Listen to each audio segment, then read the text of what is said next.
ओम अज्ञानतिमिरान्धस्य ज्ञानाञ्जनशलाकया चक्षुरुन्मिलितं येन तस्मै श्रीगुरवे नमः। नमो विष्णुपादाय कृष्णपृष्ठाय भूतले श्रीमते भक्तिवेदान्त स्वामी इति नामिने। नमस्ते सारस्वते देवे गौरवाणी प्रचारिणे निर्विशेषशून्यवादी पाश्चात्यदेशतारिणे वाञ्छाकल्पतरुभ्यश्च कृपा सिन्धुभ्यैव साउंड पतितानां पावनेभ्यो वैष्णवेभ्यो नमो नमः। जय श्री कृष्ण चैतन्य प्रभु नित्यानंद श्री अद्वैत गदाधर शिवासादि गौर भक्तवृंद। हरे कृष्णा कृष्ण कृष्ण हरे हरे, हरे राम राम राम हरे हरे। हरे कृष्ण। आप सभी का स्वागत है आज के सत्र में। तो हम श्रीमद् भागवतम में एक बहुत ही सुंदर प्रसंग देखते हैं कि एक राजा था जिनका नाम था महाराज चित्रकेतु। चित्रकेतु महाराज की कई पत्नियां थी, लेकिन किसी भी पत्नी से उनकी कोई संतान नहीं हो रही थी। और क्योंकि उनकी कोई संतान नहीं हो रही थी, तो वो एक राजा होने के नाते विशेष रूप से बहुत दुखी रहने लगे, उदास रहने लगे। क्योंकि अगर कोई संतान नहीं होगी तो उनके राजपाट के कार्य को आगे कौन बढ़ाएगा, उनकी धन संपदा को आगे कौन बढ़ाएगा, उनके एडमिनिस्ट्रेशन को आगे कौन बढ़ाएगा। उन्होंने कई विवाह किए, लेकिन किसी भी पत्नी से उनका उनकी संतान नहीं हो रही थी। तो जब वो परेशान रहते थे, दुखी रहते थे, तो उनके राज्य में ऋषि मुनियों का आगमन हुआ। मेरे ख्याल से अगस्त मुनि, मैं नाम भूल रहा हूँ। तो उनकी कृपा से चित्रकेतु महाराज को एक पुत्र प्राप्त हुआ। और अंगिरा ऋषि के कृपा से चित्रकेतु महाराज को एक पुत्र प्राप्त हुआ। तो चित्रकेतु महाराज को जब संतान प्राप्त हो रही थी, तो उस समय अंगिरा ऋषि ने और कहा था कि आ, ये जो आपकी संतान है, यही आपके हर्ष और आपके शोक का कारण होगी। हर्ष मतलब प्लेजर, एंड शोक मतलब दुख।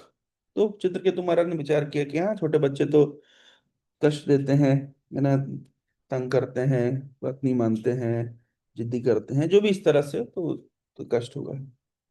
लेकिन वास्तव में ये पूरा जो प्लान था, ये जो पूरी व्यवस्था थी भगवान की, कि चित्रकेतु महाराज आ, जिस भौतिक परिस्थिति से आसक्त थे, है ना, उसी परिस्थिति के माध्यम से उनको वैराग्य के पथ पर लाया जाए। ये भगवान की विशेष अनुकंपा है। इसको पोषण कहते हैं। भगवान अपने भक्तों का पोषण करते हैं, उनकी आध्यात्मिक चेतना का पोषण करते हैं। तो जब उनको संतान प्राप्त हुई, तो जो उनकी पहली पत्नी से उनकी संतान हुई, तो चित्रकेतु महाराज उस संतान के प्रति अत्यधिक आसक्त थे। और जिस पत्नी से उनको ये संतान प्राप्त हुई, उस पत्नी के प्रति भी अत्यधिक आसक्त थे। और इस अत्यधिक आसक्ति के कारण चित्रकेतु महाराज ने दूसरी पत्नियों को ध्यान देना लगभग कम कर दिया और बंद ही कर दिया। तो स्वाभाविक रूप से दूसरी पत्नी ईर्ष्यालु हो गई, उनके हृदय में ईर्ष्या जाग गई। और काल का प्रभाव ऐसा हुआ कि एक दिन उस छोटा बच्चा जो सो रहा था, दूसरी पत्नियों ने ईर्ष्यावश उसको विष दे करके मार दिया। और फिर चित्रकेतु महाराज ने बहुत बहुत विलाप किया। इनके पूरा इस विलाप का वर्णन श्रीमद् भागवतम के छठे स्कंद में मिलता है। और इतना विलाप करने लगे, इतना उनकी हालत खराब हो गई कि अब उनसे कोई काम नहीं होता था, वो अत्यधिक आसक्ति।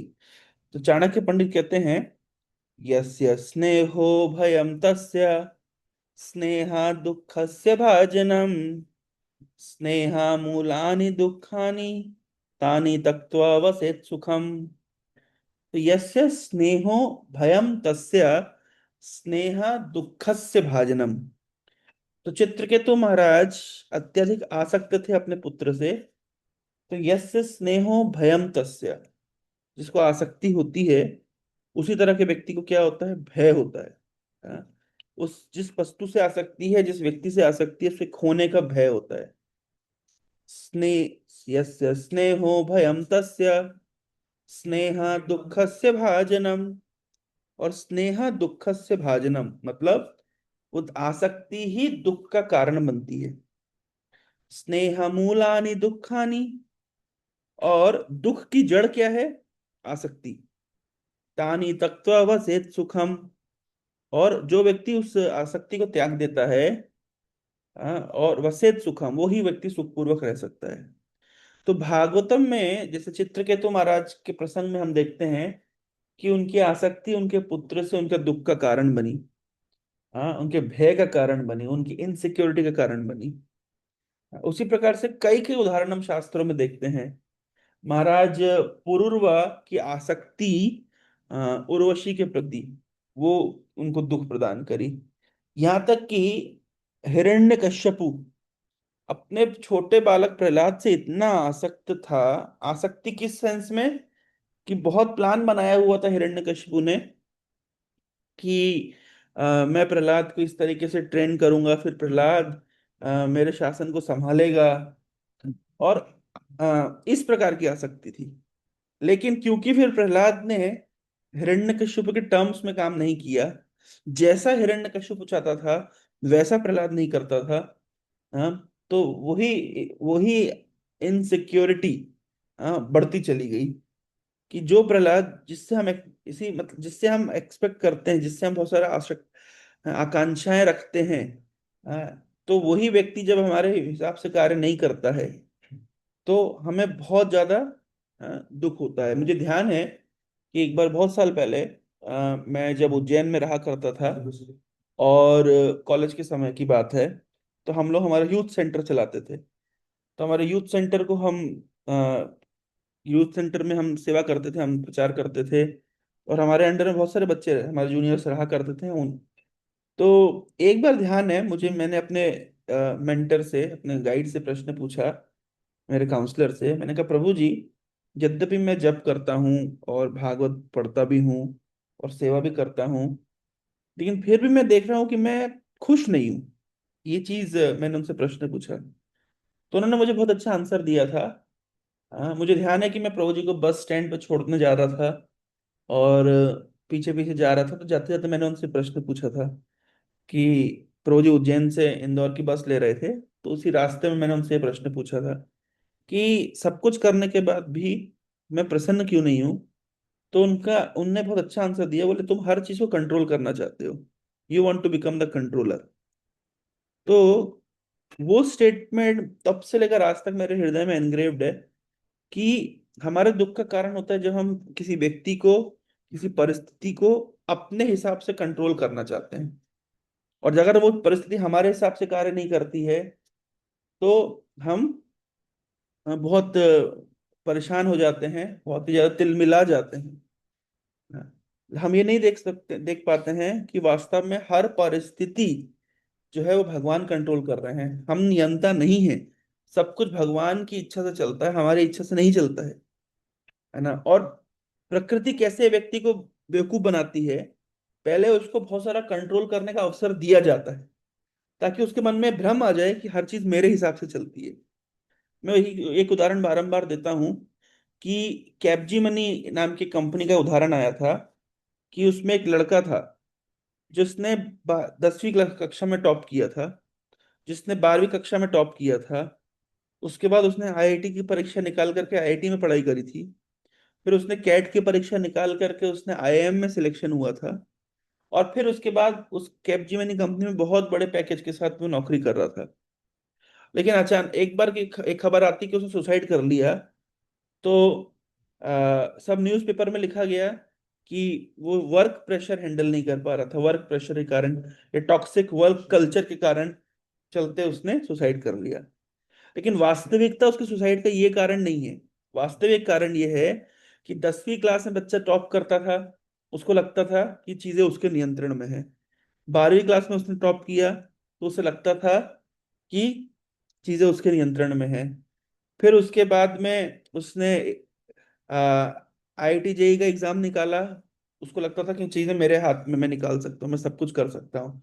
कॉलेज में वो टॉप करता था तो उसको लगता था कि देखो सब कुछ मेरे नियंत्रण में है। फिर उसके बाद में जब उसने आईआईएम में एंट्री किया तो उसको लगता था कि देखो मेरे चीजें हाथ में है। आईआईएम में भी उसने टॉप किया क्योंकि उसको, तो जितनी बार वो टॉप करता गया करता गया करता गया, उसके मन में ये भ्रम बढ़ता गया बढ़ता गया बढ़ता गया, हर चीज मेरे नियंत्रण में है, सब कुछ मेरे कंट्रोल में है। तो पहले प्रकृति ने उसको ये कंट्रोलर होने का भाव दिया, लेकिन एक समय जब सब कुछ छीन लिया, जब उसकी कंट्रोलरशिप छीन गई, जब वो चीजों को, परिस्थितियों को कंट्रोल नहीं कर पाया, वो तिलमिला गया और उसने अपने जीवन को अंत कर लिया।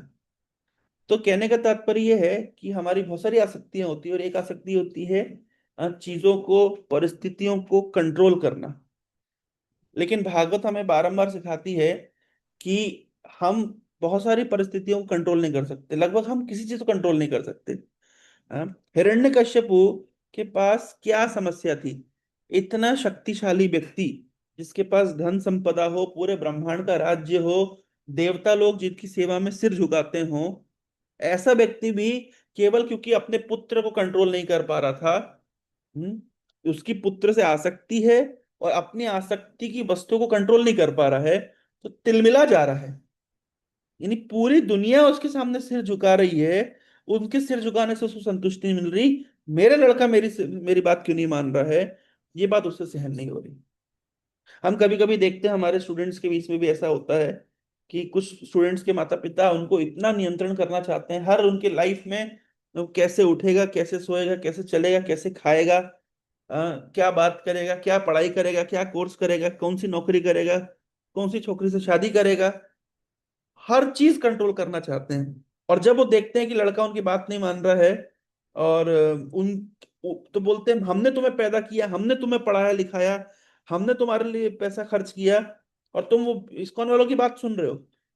यानी हर चीज, क्योंकि हमने तुम्हें पैदा किया है और हमने तुम्हें पढ़ाया लिखाया है, तुम पे पैसा हमने खर्च किया है, तुम्हारा पालन पोषण हम करें, तुम्हें हमारे द्वारा नियंत्रित होना पड़ेगा। ये जो नियंत्रण करने की जो भावना है, जो कंट्रोल करने की भावना है, ये भावना ही दुख देती है। ये जो कंट्रोल करने की भावना से जो आसक्ति है ना, हमारी अटैचमेंट है कि मैं हर चीज को कंट्रोल करूं, ये है हमारे दुख का कारण। इसी तरीके से हम देखते हैं बहुत सारे भक्त भी परेशान रहते हैं जब वो देख चाहते हैं कि उनके मार्गदर्शन में जो भक्त हैं, जो गाइड होते, काउंसलर होते, मेंटर होते, कभी कभी वो भी बहुत परेशान होते हैं, क्योंकि वो चाहते हैं कि अपने काउंसलिंग को वो अपने हिसाब से कंट्रोल और मैनेज करें। और जब उनकी बात नहीं मानते बच्चे, तो वो तिलमिला जाते हैं। और प्रकृति क्या करती है, पहले आपको नियंता होने का भाव देती है, पहले आज जब चीजें आपके अनुसार चलती है, तो मन में ये एक भ्रम पैदा हो जाता है कि हर चीज मैं नियंत्रण कर सकता हूँ। लेकिन जब वो नियंत्रण करने की जो जब आप नियंत्रण नहीं कर पाते हैं, तो तिलमिला जाते हैं। तो ऐसे हम भागवतों में अनेक अनेक उदाहरण देते हैं कि आसक्ति, वस्तु से आसक्ति, व्यक्ति से आसक्ति, किसी परिस्थिति से आसक्ति, यही दुख का कारण है। और यही आसक्ति अगर किसी वस्तु परिस्थिति को कंट्रोल करने, कंट्रोलरशिप का जो राधानाथ महाराज कहते हैं कि दुनिया का सबसे बड़ा जो जो बोलते हैं ना सुख है, वो है ये भाव होना कि मैं नियंता हूं, मैं कंट्रोल कर सकता हूँ, चीजें मेरे हिसाब से होती है। ये दुनिया का सबसे बड़ा ट्रैप है। माया देवी का ऐसा बता, जैसे हम कहते हैं ना कि भाई माया देवी का ट्रैप है काम, हाँ, या माया देवी का ट्रैप है, कई ट्रैप है माया देवी के, लेकिन सबसे खतरनाक ट्रैप है ये भाव देना जीव को कि मैं नियंता हूं, मैं कंट्रोलर हूं।